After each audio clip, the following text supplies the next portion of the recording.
Lifestyle considerations are the next key takeaway as we think about the conclusions that we can use to inform starting safe withdrawal rates. So this is what's been called the retirement spending smile. This is a piece of research that my former colleague David Blanchett produced that examined the trajectory of actual retirement spending over people's retirement time horizons.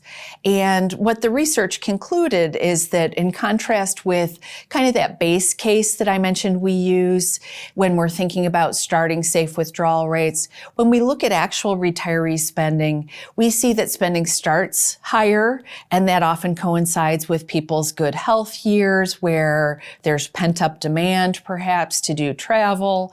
And then we see that spending tend to decline in the middle to late retirement years, and then it often elevates later in retirement, often in keeping with uninsured healthcare expenses, uninsured long-term care expenses, higher prescription drug costs, and so on. So this is, I think, in a lot of ways, a statement that that base case that we use is a little bit of a straw man because it doesn't depict how retirees actually spend. So I mentioned much of the research assumes that fixed real expenditure pattern, but we see when we look at the data, when we look at David Blanchett's data, we see that that decline throughout the middle to later years of retirement. So how do we take this research and marry it with our research on safe withdrawal rates? Well, one conclusion that you can come away with is that when we model in that lower spending in the middle to later years of retirement, that pattern that many older adult households exhibit, when we model that in, that translates into retiree spending increasing about a percentage point less than the inflation rate per year. So I mentioned in our base case, we're assuming the full inflation rate. What we see when we look at actual retiree spending is that their own spending actually increases by a bit less.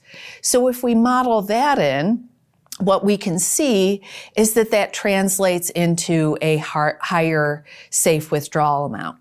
So I want to direct your attention to the far right-hand column there. That looks at starting safe withdrawals for people who are assuming that they will take a percentage point less than the actual inflation rate as the years go by in their retirement. And you can see that that translates into a higher starting safe withdrawal rate because the bargain is that you will take a little bit less than the inflation rate as the years go by. That's one reason why, if you think about the spending smile, that argues for a higher safe withdrawal than would be the case if you assumed that someone is taking kind of that fixed real withdrawal over the whole retirement time horizon. But before retirees take this and run with it, they just need to be comfortable with their end of the bargain. So yes, it suggests that withdrawals early on in retirement in those pent-up demand years can be higher, but it does necessitate lower spending as retirement unfolds.